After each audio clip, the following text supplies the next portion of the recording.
Sa puntong ito ay makakausap natin si Boots Ansonroa, kaibigan ni Dolphy at presidente ng Movie Workers Welfare Foundation ng MOWEL Fund. Magandang tanghali po, Miss Boots Ansonroa. Hi, magandang tanghali, Rafi tsaka Pia. Thank you for having me. Opo. Nice lang po naming malaman, kailan at paano po kayo nagsimulang maging magkaibigan ni Dolphy? Nako, human interest story to. Ang father ko, si Oscar Moreno, artista rin ng Sampaguita Pictures, tsaka si Dolphy, ay very close friends nung Sampaguita days sila. Although mas matanda ang father ko nung siguro mga 7-8 years. Magbarkada sila. And si Dolphy, yung unang-unang nagturo sa akin sumayaw ng cha-cha. Wow. Oo, kaya hindi ko makakalimutan yon. At saka sa bait niyang taong yan, yung dating bahay namin, nung lumipat na kami, kinuha niya, nirenta niya para sa nanay niya at mga kapatid niya. Kaya parang yun yung connection namin. And of course, later on, gumawa rin kami ng pelikula. Nung ang father ko nag-retire na, ako naman nag-take over. So, yung Tito Dolphy ko dati, naging Dolphy na lang kasi naging kumpare ko sa tuwang sa binyag, mga kasal, at naging leading lady niya ako sa at least 2 pelikula. Kilala po talaga natin si Dolphy bilang magaling magpatawa, pero gaano po siya galing sumayaw? Ay, magaling na magaling. Yan ang ating Fred Astaire, tsaka Gene Kelly. May natural grace at may natural rhythm siya. And of course, kumakanta rin. He certainly could carry a tune and do justice sa mga kantang inaawit niya. Balita po namin na iimbitahan nga din siya sa Hong Kong para mag-perform. Yeah, oo. During the earlier days. Kasi si Dolphy nag-umpisa birang Golay sa Vaudeville, sa Avenue Theater. And doon siya nasanay talaga ng husto sa performance bago siya pumasok sa Sampaguita Pictures.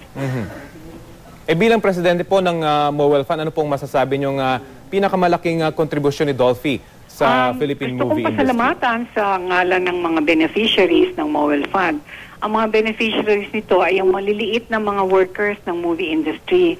Gusto kong pasalamatan si Dolphy sa constant support niya dito sa MOWEL Fund. At meron ng kwento na sila, yung 3 hari ng pelikula, si FPJ, si Erap, at saka si Dolphy, nagkumpulan minsan. And nagkaalaman sila na pare-pareho pala silang maraming itinutulong sa kapwa, lalo na sa maliliit sa industriya. Pero hindi sila pare-pareho nag-aanunsyo, hindi nila pinagyayabang ito. And so, ang suggestion nga ni Erap noon, ba't hindi natin i-institutionalize yung tulong dyan sa mga yan? Not to say na hindi naman nila pagpapatuloy yung individual help nila, no? So, dyan pinanganak yung MOWEL Fund. So, si Herap nagpahanap ng lawyers to do the constitution and bylaws of MOWEL Fund in 1974. And 38 years later, hanggang ngayon, eto, tumutulong pa rin ng MOWEL Fund. Oh. So, ito po talagang isa po pala talaga sa ama ng MOWEL Fund. Malaki ang suporta nilang dalawa ni FPJ kay Erap na siyang nag-formally found nito. Sa punto po ito, Ms. Boots Ansonroa, ano pong mensahe natin sa mga fans nitong si Dolphy?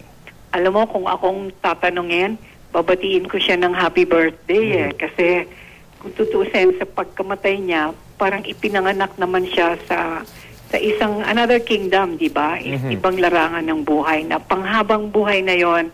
And malaki na siguro yung lamang sa atin ni Dolphy ngayon dahil nandun na siya sa presence nung nasa kaitaas-taasan. Tayo, nandito pa rin. So if I had my way, I would just say happy birthday, Pidol. And as a co-performer, di ba ang highest tribute na binibigay natin sa isang performer ay pag pinalakpakan natin siya at sinabihan ng bravo with a standing ovation. So bravo, paring Dolphy. Sige po, marami pong salamat. Ms. Boots Ansonroa, kaibigan po ni Dolphy at presidente ng Movie Workers Welfare Foundation ng MOWEL Fund. Magandang tanghali po.